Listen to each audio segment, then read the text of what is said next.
How is God the source or ground of morality? Is something moral because God says it is? This is Reasonable Faith, Conversations with Dr. William Lane Craig. I'm Kevin Harris, and we're exploring some questions that you send in to the website, reasonablefaith.org.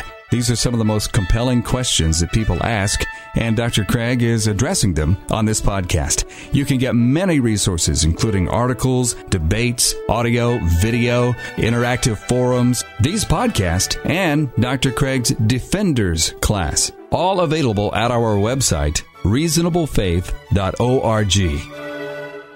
We are looking at some great questions at the website, reasonablefaith.org, Dr. William Lane Craig's website. And there are questions that people submit that Dr. Craig chooses from time to time to answer. There's a good one here, Dr. Craig, on how God can be the ground of morality or moral values. Let's talk about this question. We've dealt with this a lot. Your articles deal with this.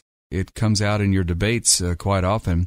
But it asks how God can be the ground of morality, can somehow ground moral values.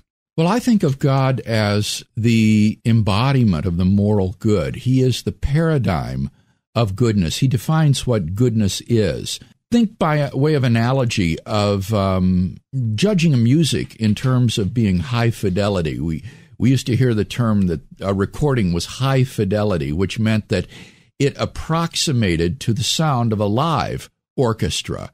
But a live orchestra wouldn't itself be high fidelity because it doesn't have anything to approximate to. It is the standard. Well, in the same way, moral values are defined by God. He is the standard of goodness.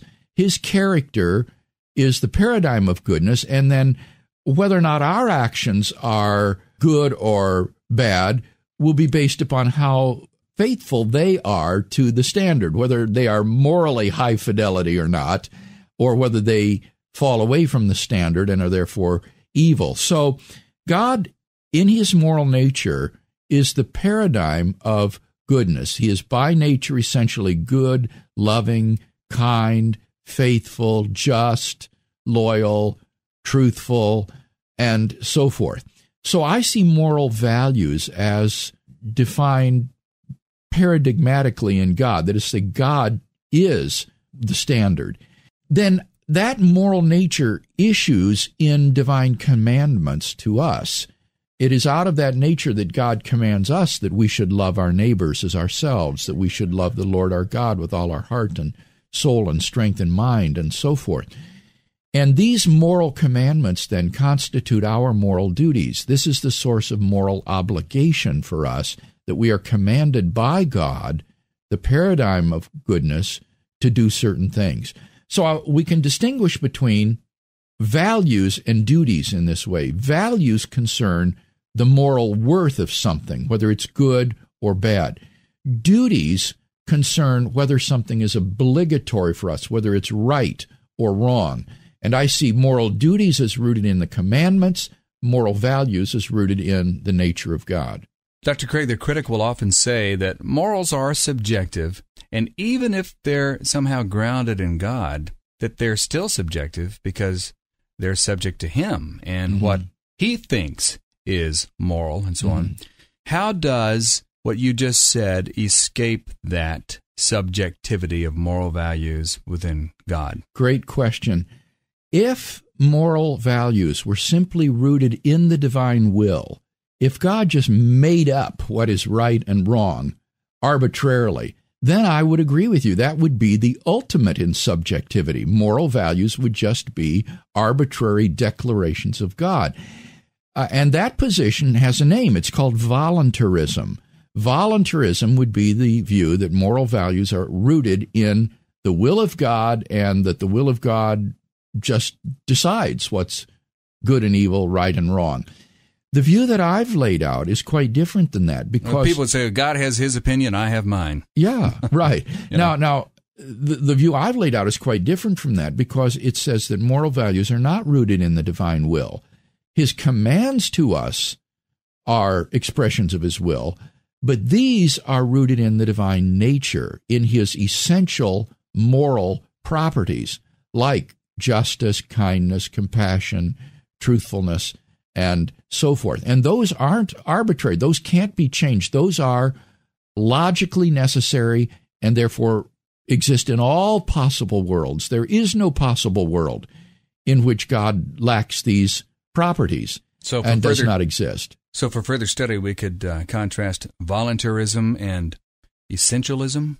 You know, it's interesting. I don't know that this view that I've laid out has a name. It's a form of divine command morality, but I suppose you could call it essentialism as opposed to voluntarism. Okay. And I think this is interesting, Kevin, because the very charge that you made is made in the recent atheist handbook called the Cambridge Companion to Atheism, that has an article in there by David Brink attacking the moral argument for God's existence. Brink is an eminent ethicist, and yet when you read his critique of theistic ethics, the only version he knows is voluntarism. That's all he knows, and he attacks that. He knows nothing of the work of people like Robert Adams, William Alston, Philip Quinn, and others defending the sort of divine command essentialism that I've just laid out to you, so that in effect he's attacking a straw man. I don't know any contemporary Christian philosopher who defends voluntarism. So there are various divine command theories, and voluntarism would be one divine command theory that is pretty vulnerable to attack. Yeah, I think it is unacceptable because, as you say, it is ultimately subjectivism, really, because God just makes these things up. Since God is ultimate, since he's ontologically ultimate, it means his very being is ultimate. He is the standard, and so on. You wouldn't want to say that God is subject to his own nature, because God isn't subject to anything. What could you say? That he's just consistent with it, or in keeping with it? Yes, you're right, that he is consistent with his own nature. Remember, it is his nature. It's not as there's something outside God that compels him to act in a certain way. Rather, this is just the way God is. It's who he is. Does this split what's commonly known as Euthyphro's dilemma? Because I run into it on websites a lot. And that is an ancient dilemma from Plato. William Alston, a great Christian philosopher who was at Syracuse University, wrote an article in which he laid out this version of divine command theory, and the title of the article was "What Euthyphro Should Have Said." Yeah, there you go. So that when Socrates asked him, is something good because the gods will it, or do the gods will it because it is good? What Euthyphro should have said is that the gods will it because they are good, or he is good, if you put it in the context of monotheism. So that's the correct answer. It's a third alternative that splits the horns of the dilemma. God wills it because he is good. He is the paradigm of moral value. What you're saying seems to account for why moral values are objective. Yes, I think that this is a form of moral objectivism, just as much as Platonism is. I mean, what Christian theologians did when they read Plato was they took what Plato called the good, which was a sort of abstract ideal that was the determinant or the standard of moral value. And they said, well, there isn't any such abstract entity as the good. What Plato is really talking about is God's nature.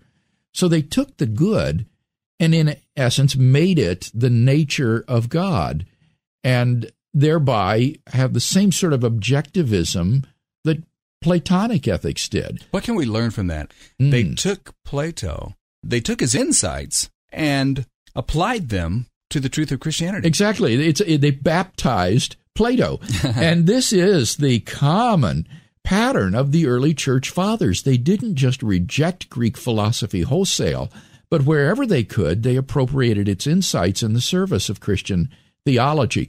And so in discussions of the doctrine of the Trinity, the incarnation, the attributes of God, Christianity owes a tremendous debt to Greek philosophy in terms of the concepts that are employed in formulating those doctrines. I'll tell you what's hard and what keeps me up at night sometime, Bill, and that is moral values are real, they're objective, but they're not like a gas that you run into.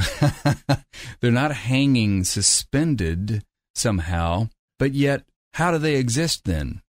I think that you're right. They don't exist on their own. That was Plato's view, that they exist as sort of abstract objects. There's such a thing as justice, or greed, or vice, or self-sacrifice. Even if there were no people, there would be these sort of values that just sort of exist out there. That's the view. That was the Platonic view. Platonic view. But on the Christian view, moral goods exist as properties of God. So they would exist in the same sense that the length of a meter bar exists.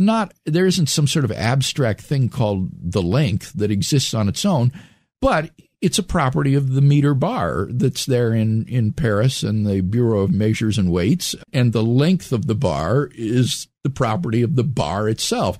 And the meter was the paradigm for what a meter was. The meter was the length of that bar. And obviously when I said they're not hanging around like some kind of gas and then you run into them and know what to do, a gas would be a material thing. Sure. And these are, well, they're immaterial. Right. On Plato's view, these would be what are called abstract objects, which means that they are causally impotent. They don't impact anything causally. And I think for Plato, they would exist beyond space and time rather than in the space-time universe. Many philosophers think that mathematical entities exist in this way, numbers and sets and so forth. But again, Christians typically took these abstract entities and they internalized them into God and made them divine ideas. They made them the ideas of God. Okay. So, in a sense, they're Platonic. They're forms that just exist, but they're anchored in God rather than just brute facts or furniture of the universe. Yes, I would resist the idea of saying they're abstract objects, because it's not as though God creates these things and that they exist external to him. They are just his ideas, or in the case of moral values, they're just his moral properties. They're just the way he is. He is good. He is loving. He's just. He's kind. And they get to us simply by reflecting on them, it seems. You're talking now about how do we know them? Yeah, how do we know them? How do we discover them? Since we don't determine them, how then do we discover them? Well, the Bible says in Romans 1 and 2 that God has written his moral law on the hearts of all men, so that even those who do not have the Bible do by nature the things that the law requires. So there is a kind of innate moral sense, I think, that we have in virtue of being created in God's image. Would we call it intuitive awareness? We know them intuitively? That would be one way, I think, that you could call it.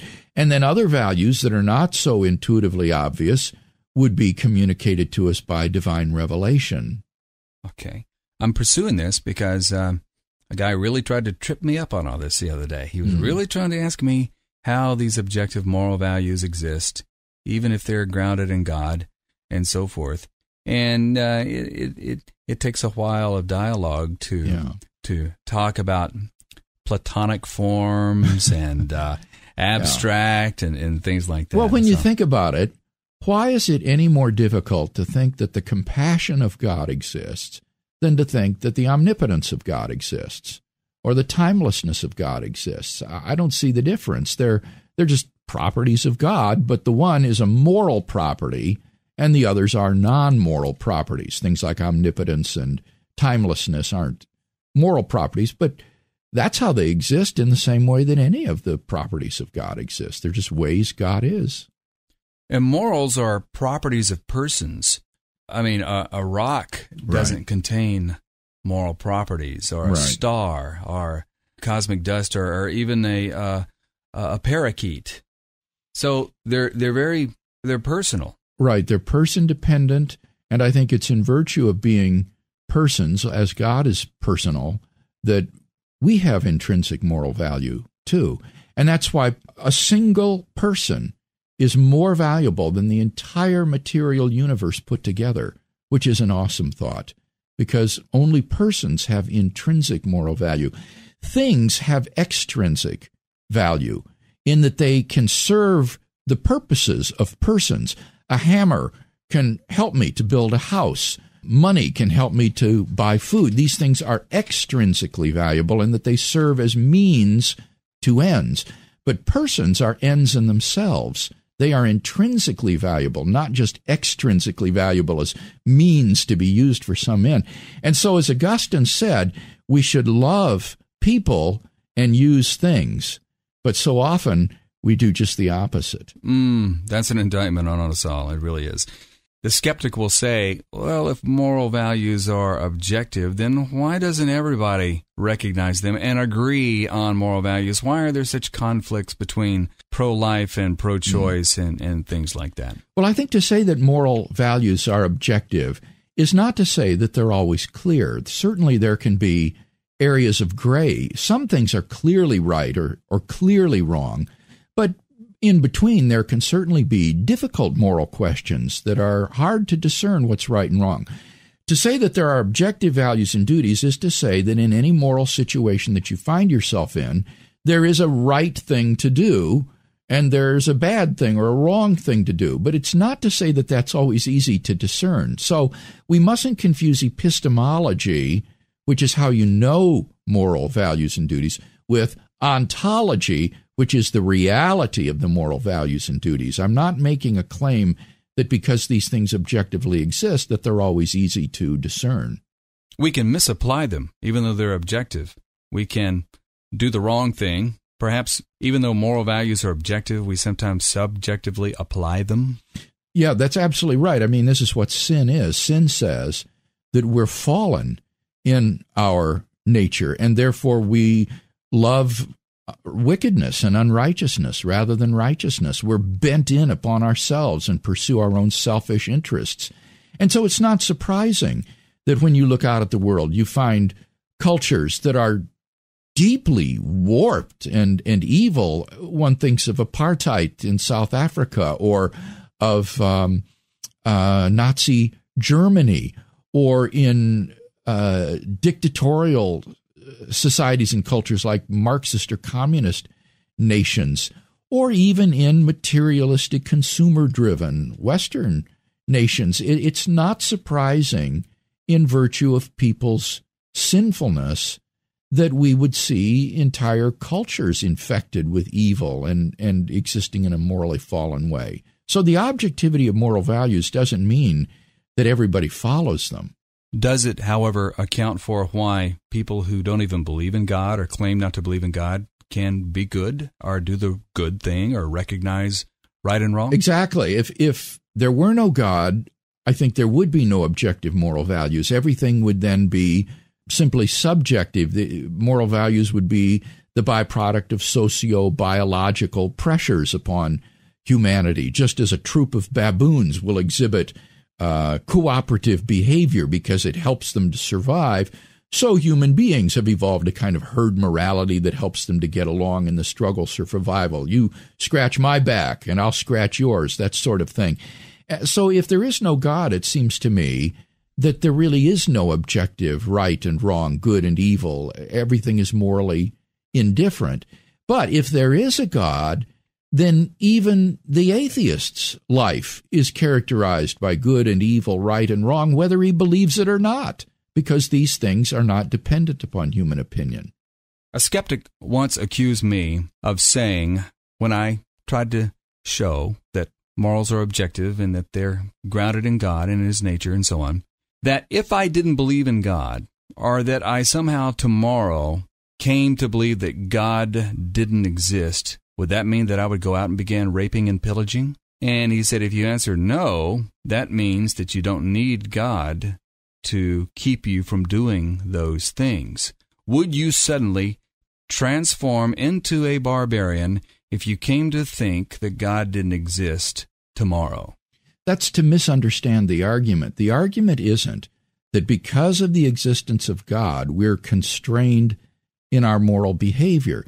The argument is that in the absence of God, the moral behavior that we exhibit is not really good. It's just illusory. So, if one came to believe that God does not exist, as many apostate Christians have, they don't immediately become barbarians and so forth.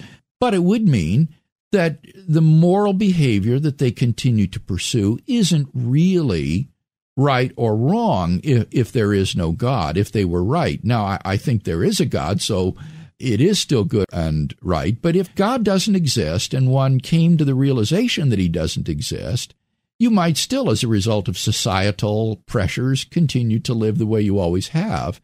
But there wouldn't be any right or wrong about it any more than there was when you were under the illusion that God did exist. In other words, it's not about belief in God. It's about whether or not there is a God. Does it erode morality for a society to move toward disbelief in God?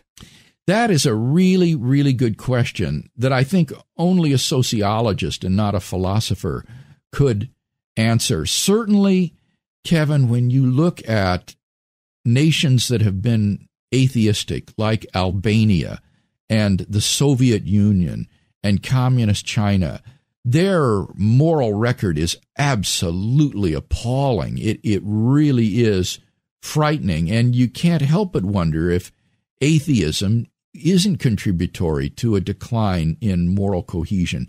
Now, someone might say, well, what about the Chinese society, classical Confucianism? They don't have a concept of a personal God, and yet that wasn't a corrupt and degenerate society the way society was under Soviet Marxism.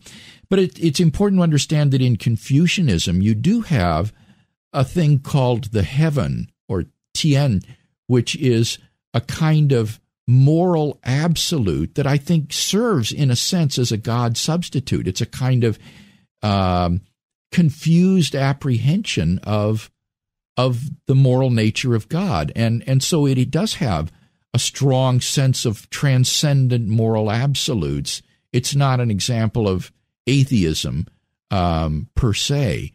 So I would like to see someone do some really serious sociological study on this, and it wouldn't surprise me at all to see that societies that were dominated by a kind of strict atheism, kind of materialism, physicalism, would not, in fact, be morally degenerate. In summation, Dr. Craig, moral values are objective, and the best explanation for that is God. Exactly. God, in his moral nature, is the standard of good and evil, constitutes our moral values, and then his commands to us are constitutive of our moral duties of right and wrong. Dr. Craig, our question of the day, what is the difference between concrete and abstract objects? Boy, this is a great question. I'm working on this currently in my present research. I think that what defines the difference between an abstract object and a concrete object is that an abstract object is causally impotent. It cannot produce any effects. It's causally effete, as we might say. So take your typical abstract object, like the number 7 or the set of natural numbers. If these things really exist, they have no impact upon anything whatsoever. The number 7 can't cause anything. And that is the difference, I think, between abstract objects and concrete objects. Concrete objects can have causal effects, even if they're isolated in space so that they never do affect anything. At least they have the power to affect things if they were to come into contact or proximity with other things. But with an abstract object, they're utterly causally effete and impotent. There's no potential there for having an effect upon anything at all. And so I think that would be the defining characteristic of what an abstract object is. For more resources like these from Dr. William Lane Craig, go to reasonablefaith.org. That's reasonablefaith.org.